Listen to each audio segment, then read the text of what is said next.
वही तो मैं चेक कर रहा हूँ। कोई बीमार लोग ये लोग नहीं बैठी है, ये कोई बीमार लोग नहीं, ये वो लोग हैं जिन्होंने टोहाना की बहुत कड़े तरीके से सेवा कर रखी है।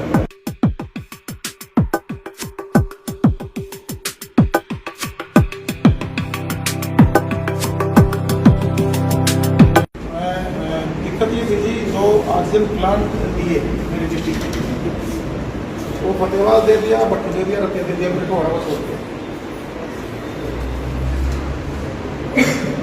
अब दो हाँ छोटे थे, उसकी ज़्यादा कॉस्ट नहीं है। हाँ जी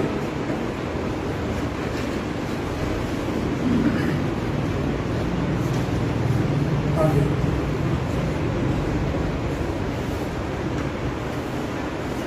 पर अभी टेक्निकली मैंने किसी पर सर्च किया था, डॉक्टरों की भी कंसल्ट की, सारा किया, पूछिए जो क्या बनाते हैं आपसे हवा से, ये भी मैं अपनी तरफ से, हाँ ये भी मैंने कुछ दिए हैं आपसे। हाँ हाँ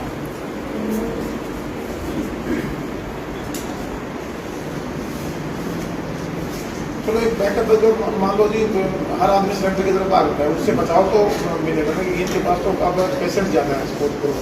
अब मेरे यहाँ दिक्कत क्या रही है,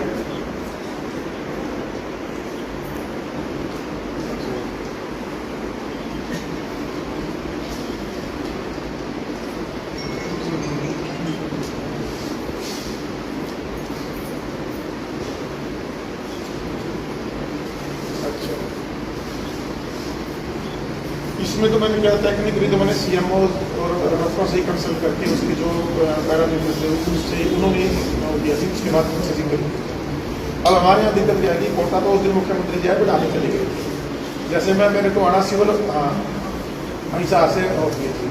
अब समस्या क्या रही है, जैसे मान लो अभी भी सीएमओ साहब मेरे साथ बैठे हैं, अपने हमारी मीटिंग चलती है जो इशू चलते हैं, उसमें दिक्कत क्या रही है, जैसे सपोज करो इनको 50 सिलेंडर चाहिए मेरे को वहाँ सिविल हॉस्पिटल या अकेले सिविल हॉस्पिटल बात कर रहा हूँ, इनको भी रात को इधर से इकट्ठे करके उधर से इकट्ठे करके बात कराना पड़ता है। 35 थे, 15 शूट थे। एक तो अक्सर प्रॉपर मेरे हॉस्पिटलों को जो कोविड सेंटर बनाए हुए हैं या कोविड सेंटर के बाहर, हाँ जी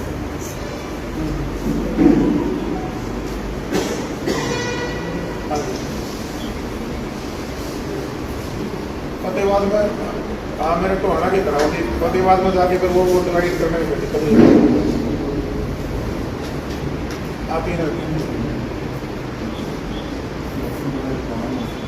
ठीक है जी, एक दूसरा मैं कहता हूँ इसमें ये डॉक्टर साहब मेरे साथ ही बैठे हैं, इसमें इसकी कॉस्ट कम या तो आप अपने हम दोनों हॉस्पिटल में लगाना चाहते हैं ये ज़्यादा महंगा नहीं है जी। ये मैं सारा का सारा इसका जो उसमें पुलिस ने वगैरह ले रखी है, उसके पैरामीटर्स क्या है मैं बहुत पहले आपको व्हाट्सएप कर देता हूँ।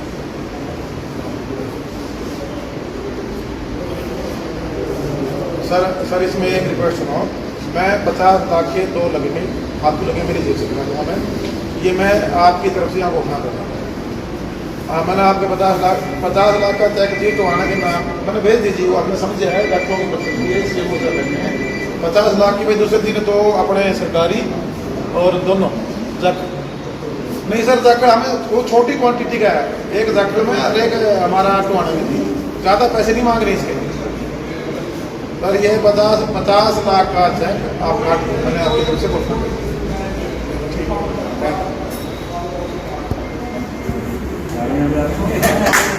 ये कोविड की जो महामारी है पूरे विश्व में है, उससे हमारा देश और हमारा प्रदेश भी नहीं छूता।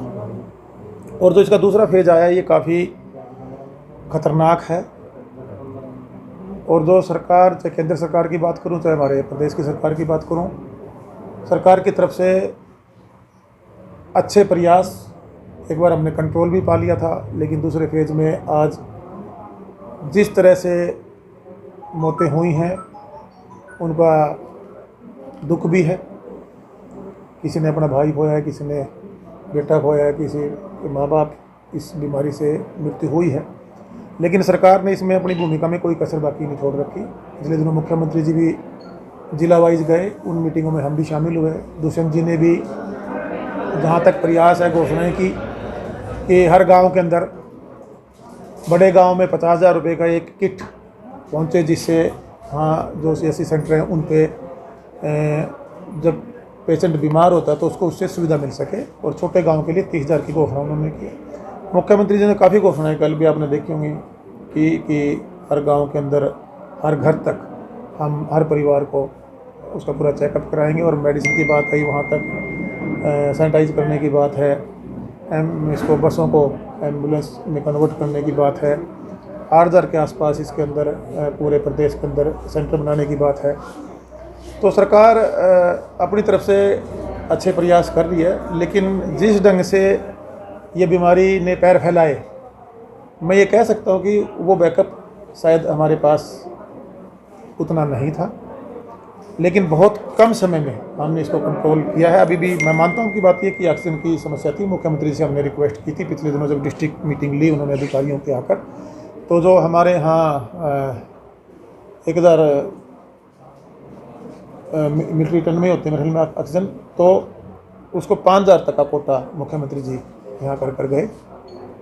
अभी भी आपके सामने CMOs थे, जो हमारी कंजम्पशन 55 उसकी है सिलेंडर्स की, वहाँ कहीं ना कहीं 35-40 और दिखते थोड़ी अभी बाकी हैं, और उनको भी हम जल्दी दूर कर लेंगे। ये मैंने ऊपर DCM साहब से बात की है, हमारे जिला कलेक्टर DC साहब से मैंने बात की है कि जो समस्याएं अभी पहले से हमने काफ़ी इसको स्मूथ किया और स्मूथ करेंगे कि आम जन तक हर सुविधा, मेडिकल सुविधा पहुँचे और किसी की जान का नुकसान ना हो, ये सरकार सुनिश्चित करेगी। आपने पहले ध्यान दिया होगा कि इंजेक्शन हमारे ड्रग्स इंस्पेक्टर वगैरह की कमेटियाँ बनी हैं, पोर्टल बने हैं, आपको रजिस्टर्ड करना पड़ेगा। रजिस्ट्रेशन के बाद मैं नहीं समझता कि किसी तक इंजेक्शन या ऑक्सीजन नहीं पहुंचती, चाहे वो कोविड सेंटरों में एडमिट हैं, कोविड के बीमारी से पीड़ित, या वो दूसरे मरीज किसी दूसरी बीमारी से पीड़ित हैं। तो ऑक्सीजन, अब तो होम डिलीवरी भी ऑक्सीजन की आज प्रदेश में कमी मैं नहीं मानता है। जहाँ इसको बांटने का सवाल है कहीं ना कहीं, उसमें अभी थोड़ी सी और सुधार की ज़रूरत है, उसको सरकार करने में लगी हुई है, और हमारा भी ये प्रयास है। ये मीटिंग का एजेंडा भी यही था, और हर जो इसके अंदर अपना हरियाणा वासी है, हमारा नागरिक है, हमारे देश का है, चाहे हमारे प्रदेश का है, हम सब की भी ड्यूटी बनती है। आज ये राजनीति का समय नहीं है, बहुत समय मिलेगा राजनीति करने के लिए। आज पक्ष हो चाहे विपक्ष हो, चाहे हम कोई सोशल वर्कर हैं, चाहे हम किसी जनप्रतिनिधि हैं, चाहे किसी मेंबर के पद पे विराजमान है, चाहे हम MP हैं, चाहे MLA हैं, या हम किसी सोशल संस्था के साथ मिलकर जन सेवा की भावना के साथ शुरू से संस्थाएं हमारे काम करती रही हैं। तो मैं सबसे हाथ जोड़ के अपील करूँगा कि इसमें अपना योगदान दें। आपका जिस भी लेवल में, जहाँ तक आपको परमात्मा ने जहाँ जो समर्थ आपको दी है, उसके हिसाब से अपने आप को बचाते हुए, क्योंकि इसमें सबसे पहले खुद को बचाना ज़रूरी है, क्योंकि आप भी इस बीमारी की पेट में ना आए, इससे पीड़ित ना हो, इससे बीमार ना हो, आपके परिवार को बचाना पड़ेगा। क्योंकि ये एक आदमी अगर भगवान ना करे, खुदा न खास्ता, पब्लिक डीलिंग में जो चाहे आप पत्रकार बंधु हैं, चाहे हम जो जनसेवक हैं या राजनीतिक लोग हैं, अगर हम हमारे घरों पर नहीं बैठ सकते, हमें कहीं ना कहीं लोगों के बीच में किसी न किसी रूप में जाना पड़ेगा। लेकिन सबसे पहले अपने आप को बचा के चलें। अपने आप को बचाते हुए अगर हम गलती से भी अगर इस बीमारी को घर में लेके चले गए, तो हम पूरे परिवार के साथ एक अन्याय करेंगे। तो अपने आप को बचाते हुए, लेकिन जो सामाजिक और हमारी राजनीतिक ड्यूटियाँ हैं, या जो सरकारी हर विभाग के, चाहे आज मैं स्वास्थ्य विभाग की बात करूँ या और विभाग जो इसमें एक्टिव हो गए, चाहे पुलिस विभाग है और बहुत से विभाग है, उसमें मैंने अधिकारियों से भी सबसे हम्बल रिक्वेस्ट की कि आप इसको अपने पद की गरिमा का ध्यान रखते हुए आप अपनी ड्यूटी को निभाएं। आज इसको आप इस आपदा में मैंने उनसे अनुरोध किया कि आप इसको इस माध्यम से, जैसे डॉक्टर हैं हमारे या हमारे दूसरे साथी हैं, पुलिस विभाग के हैं और हैं जितने भी, वो सारे के सारे ईमानदारी से अपनी ड्यूटी निभाते हुए इस लड़ाई को हमें मिलकर लड़ना पड़ेगा। पैनिक ना करें, प्रेशर ना क्रिएट करें, एक मेल जोड़ से इसको हम सब ने मिलकर इस लड़ाई को लड़ना ही पड़ेगा। सरकार कहीं ना कहीं इन्होंने जो डिवाइड किया वो मैंने समझ लिया था। अभी मेरी दूसरे से ही बात हुई है, मैंने उनसे रिक्वेस्ट की है कि हमारे सरकारी हॉस्पिटल में और टोहाना में और जाखड़ में दो जो ऑक्सीजन प्लांट हैं, तो मैं उनके कोटे से मैंने डिमांड किया कि उसकी पेमेंट वो रिलीज़ करें, ताकि हम टोहाना और जाखड़ में ये फैसिलिटी दे पाएँ। तो उन्होंने मुझे आश्वस्त किया है। मुझे लगता है कि आने वाले जल्दी हम ये दोनों अपने हॉस्पिटलों में ऑक्सीजन के जो नीड है आज हॉस्पिटलों में, वो प्लांट स्थापित कर पाएंगे। साथियों के सबके निर्देश थे। हमारा संगठन शुरू से आपने सबने पता ही, आप भी हमारे साथ ही रहे हो कि एक अच्छी भूमिका में हमारे टोन हल्के में रहे हैं। सोशल वर्क की बात हो जिस भी रूप में, आज हमारे संगठन की तरफ से 9 ऑक्सीजन कंसनट्रेटर दिए गए हैं और 50,000 सैनिटाइज़र बांटे दिए गए हैं और 25,000 मास्क N95 हमने अपने हल्के के लोगों के लिए हमारे संगठन ने दिए हैं। और साथियों को हमने अवेयर किया। एक तो टीकाकरण के लिए जो अफवाहें हैं, गलत तरीके से उनका प्रचार किया जा रहा है, उससे लोगों को जागरूक करें, क्योंकि ये टीका ज़रूरी है। टीका लगता है तो हमारा जीवन सेव होता है। इसका एक प्रचार मैंने खुद ने अनुभव किया, मैंने खुद ने इसमें प्रयास किए थे। ऊपर से सरकार की भी निर्देश थे हम सब जनप्रतिनिधियों के लिए, और विभाग की तरफ से भी हमारे को कॉल आए थे कि हम लोग सिविल हॉस्पिटलों में और जो मेडिसिन हमारे देश में बनी है उनसे हम अपना टीकाकरण कराएं। लेकिन अभी भी कहीं ना कहीं हमारे ग्रामीण क्षेत्र में एक अंधविश्वास सा पैदा किया होता है कि टीके के नुकसान है, लेकिन उनकी ज़िंदगी को टीका ही बचा सकता है।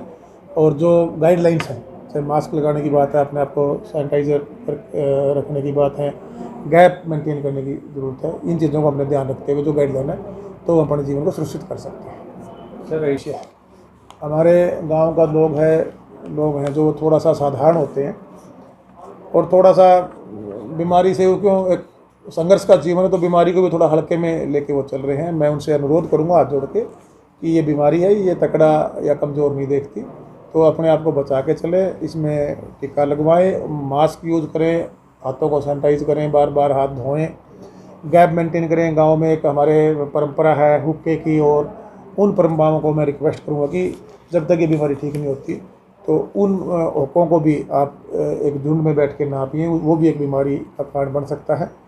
जब हम समूह हो जाएंगे तो अपनी जो परंपराएं बेशक उनको लागू रखना, लेकिन आज के टाइम हमें अपने आप को बचाने के लिए गैप मेंटेन करना पड़ेगा, मास्क और सैनिटाइजर को यूज़ करना पड़ेगा। और जो बीमार होता है उसका प्राथमिकता के तौर पर फर्स्ट उसमें उसका उपचार शुरू करें, उसको अलग रूम में रखना। उसी दिन जिस दिन अगर बुखार, नॉर्मल बुखार भी है, तब भी आप उसको अपने परिवार से अलग रूम में ले जाएं। ये मैं मेरे टोल हल्के की जनता से, प्रदेश की जनता से